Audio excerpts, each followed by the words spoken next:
जब साधना करोगे तब मन रुकेगा।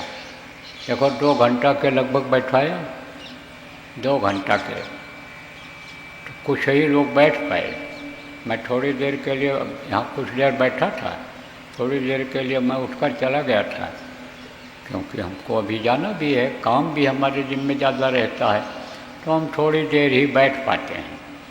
तो हम थोड़ा बैठे, 1 घंटा के लगभग बैठे और उसके बाद उठकर चले गए। लौट के जब आए देखे तो थोड़े ही लोग बैठे थे जो भजन बराबर करते हैं, बाकी सब कुछ तो दौड़ के वहाँ पहुँच गए। पहले हम पहुँच जाएं, अपनी बात कह लें। देखो हम किसी का कुछ सुनने वाले नहीं हैं और हमसे न कोई कुछ कहना। अब ये बात समझ लो, रट लो, याद कर लो, और न कहने से आपको कोई फ़ायदा होने वाला है। अब अभी तक आप आते रहे, देखते रहे, हम आपको देख लेते थे, तो देखेंगे तो आपको, और नाराज़ कर दोगे तो हम देखेंगे भी नहीं आपकी तरफ। अगर बात को नहीं मानोगे, रट लो, याद कर लो आप सीकर के लोग। यहाँ अनुशासन नहीं हम देख रहे हैं, अनुशासनहीनता करते हो, और अनुशासनहीनता करते हो तो नाराज़गी हो जाएगी, तो देखेंगे भी नहीं। और ये भी बता देते हैं फिर आएंगे भी नहीं। तो दौड़ाएंगे अगर गरज होगी जिसको, जहाँ रहेंगे वहाँ आना पड़ेगा। इसलिए जो जिम्मेदार लोग हो, आज हम सबके सामने ये बात कह रहे हैं, और इस बात को अगर ये लाइव कर रहे होंगे तो सब सुन रहे होंगे, और सबके लिए ये बात हो जाएगी। कोई हर्ज नहीं है हमको कहने में, सबके लिए ये बात हो जाएगी। तो कुछ लोग तो वहीं पहुंच गए, भगाना पड़ा वहाँ, चलो भजन में चलो। क्या भजन करोगे, क्यों प्रार्थना फिर इसको दोहराते हो, बोलते हो जीवन है बेकार, भजन बिन दुनिया में क्यों बोलते हो, क्यों करते हो प्रार्थना, क्यों आए हो संत मत में, इसीलिए आए हो कि उसी तरह से घूमो टहलो, उसी तरह से मौज मस्ती लो। मार पड़ेगी जब कुदरत की तब पता चलेगा। तो समझो, देखो प्रेमियों, सीधी साधी बात समझो। अब आप ये तो बात मैं गुस्से में बोल गया, इसलिए बोल गया कि कभी कभी कोई कोई बातें आदमी को लग जाती हैं और उसको पकड़ लेता है। तो लगने वाली ये बात है, लगी होगी, और नहीं लगी होगी जिसको, उसको कहते हैं ये निर्लज्ज है। कोई लज्जा नहीं, इसको कुछ नहीं सुनता है, तरह तरह से इसको लोग कहते हैं। देखो गोस्वामी जी महाराज महात्मा कैसे बने, वो तो कामुक बहुत थे, बहुत यानी समझो उनको काम सता रहा था, और काम में ही, मोह में ही, माया के चक्कर में ही देखो मोटा पकड़ करके नदी पार करके बरसात के महीने में, और ससुराल अपने पहुंच गए थे रात को।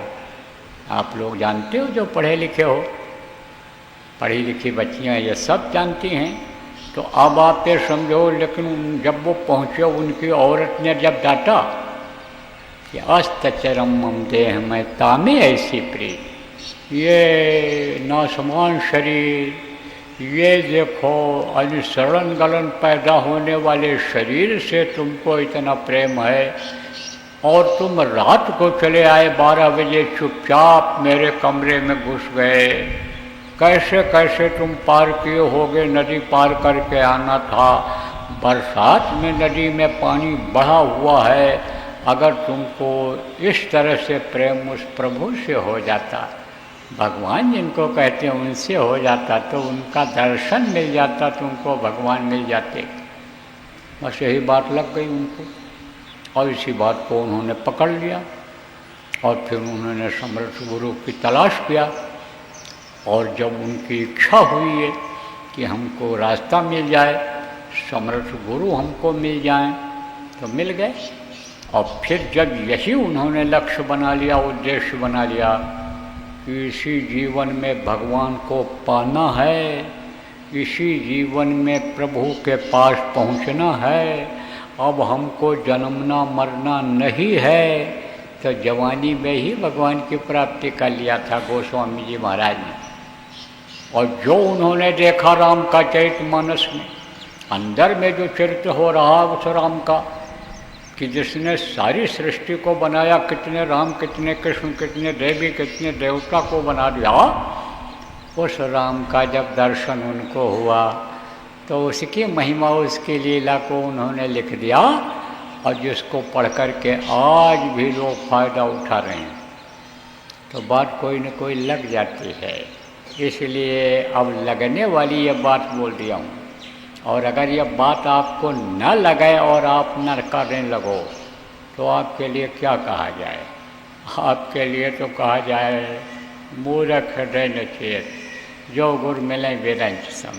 कहते हैं ये तो मूर्ख है, एक तो कुछ जानता नहीं है और कुछ कहो तो मानता नहीं है, तो अब इससे कौन बात करेगी, छोड़ो इसको। देखो प्रेमियों,